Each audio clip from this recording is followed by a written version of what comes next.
Good evening. The date is September 1st, 2025, and a tremor is running through the very foundation of the Canadian Confederation. What began years ago as a fringe political grumble on the prairies has erupted into a full-blown national crisis. The whispers of Western alienation have become a roar. WEXIT, once dismissed by many in Ottawa and Toronto, is now on the lips of every politician and every pundit. Every citizen, from St. John's to Victoria, is talking about it. The announcement of an impending push for a separation referendum in Alberta has sent shockwaves across the country. It is a moment of profound uncertainty, challenging the very definition of what it means to be Canadian. This isn't just another political squabble over equalization payments or carbon taxes. It feels fundamentally different this time. For generations, Albertans and Saskatchewanians have fueled the national economy with their natural resources. They see a system that takes their wealth and redistributes it, while enacting policies that seem designed to cripple their industries. The shock is palpable not just in the halls of Parliament Hill, but in coffee shops and living rooms across the nation. Canadians are waking up to headlines that seem more suited to a history book about Quebec in the 1990s. The very fabric of the nation is being tested, and the outcome remains terrifyingly uncertain. The story of WEXIT is no longer about whether it could happen, but about how the country will navigate the storm that has now undeniably arrived. To understand the current crisis, one must look back at the origins of the political vehicle built to carry this sentiment. The Maverick Party, originally known as WEXIT Canada, was the first modern federal party with the explicit goal of independence for the Western provinces. Despite tapping into real frustration, it struggled to gain significant political traction on the national stage.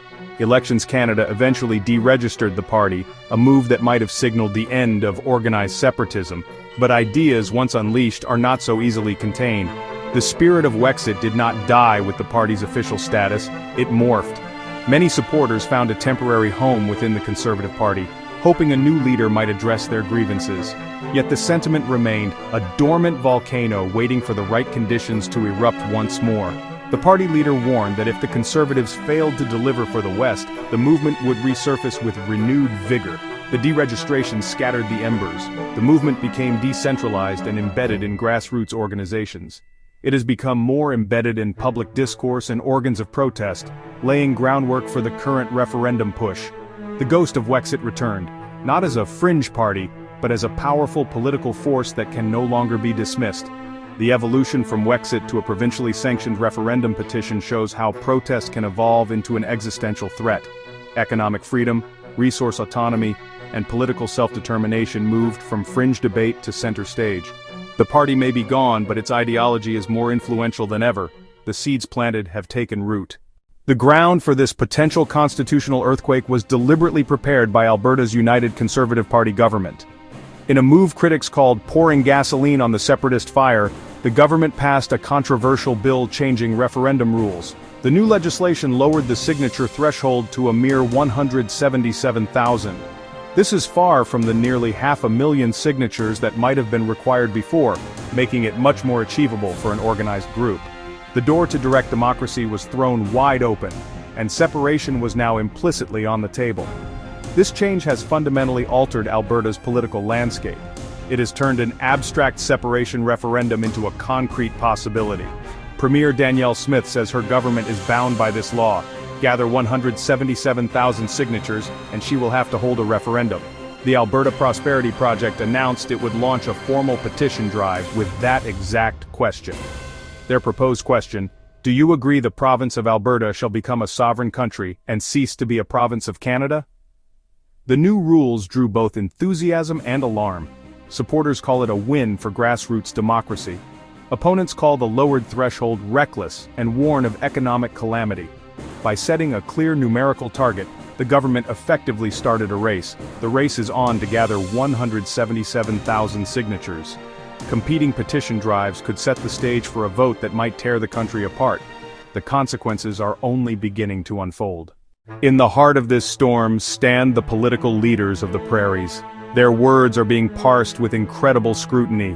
Alberta Premier Danielle Smith has walked a fine and precarious line on the issue of separation. By championing policies like the Sovereignty Act and lowering the referendum threshold, she has created tools separatists now use. Saskatchewan Premier Scott Moe has said his government does not support separation, but would not stand in the way of a vote. He prefers working within Confederation but leaves the door open, signaling to Westerners that their frustrations are being heard. Their careful maneuvering has created an environment of profound ambiguity. On one hand, disavowals reassure Federalists. On the other, sympathetic rhetoric fuels independent supporters. Critics say premiers are stoking division for political gain. Supporters say they reflect their constituents. The differing positions highlight the depth of alienation across the prairie region. While Alberta may be the epicenter, the sentiment is not confined to its borders. It ripples into Saskatchewan, BC, Manitoba. Their words channel a regional grievance that has now reached a boiling point. What once seemed unthinkable has become a dominant and pressing issue. The Premier's rhetoric, intended or not, is reshaping the political landscape. Just as the separatist movement gained momentum, so too has a powerful counter-movement dedicated to keeping Canada whole. This is not a top-down federal initiative, but a grassroots effort led by Albertans concerned about the province's direction. The group is diverse: business leaders, former politicians, and ordinary citizens alarmed by potential economic chaos. They've mobilized to show that loud voices do not necessarily represent the majority. A prime example is the anti-separation petition launched by former Deputy Premier Thomas Lukashuk. In its first month, the petition website had over 500,000 views, and more than 7,000 volunteers signed up. Volunteers are canvassing neighborhoods, determined to show many Albertans oppose separation. They argue the Federation should be fixed, not abandoned, making the positive case for Confederation. An organized anti-separation movement ensures the debate will not be one-sided. For every argument for independence, there will be a counter-argument for unity. Albertans are deeply divided. The battle for hearts and minds has truly begun. This clash of visions sets the stage for a profound and difficult conversation about the province's future. While political rhetoric has reached a fever pitch, it's crucial to ground the conversation in public opinion. Polling data provides a sober perspective, revealing a gap between protest noise and actual support. Surveys show frustration across the West, but full independence remains a minority position. Support for independence typically hovers around a third of the population, a significant vocal minority, but not a majority. More than one-third of Albertans report discussing a potential referendum regularly. In Saskatchewan, it's about 1 in 5. Alberta's political oxygen is disproportionately consumed by this topic. Saskatchewan is less intense. The pro-separatist movement is organized and passionate, empowered by new provincial legislation. Yet polling shows it has not convinced the majority. The silent majority must find its voice. The challenge for Federalists is to mobilize that silent majority, for separatists to persuade the skeptical middle. The battle for public opinion is far from over. It has only just begun. Numbers will decide how this political theater translates into votes and momentum. Both sides must now convert passion into broad support. The coming months will be decisive. Amidst the heated debate between provincial and federal governments, a third crucial voice emerges: Indigenous leaders. They assert their sovereignty and remind all parties any discussion of redrawing Canada's map must involve them. First Nations leaders have been unequivocal in their opposition to the WEXIT movement, framing it as a colonial project. They point to treaties and historical stewardship of the land predating provinces by centuries.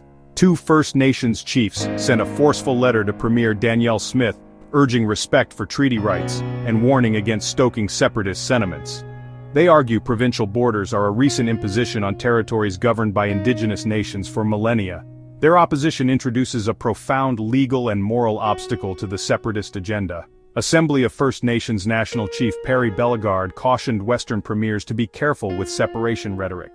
They stress any change cannot occur without the free, prior, and informed consent of First Nations parties to the treaties. A yes vote would not be the end but the beginning of a complex series of negotiations over land claims and resource sharing. Their allegiance to treaties and the Crown complicates any simple path to separation, making a clean break virtually impossible.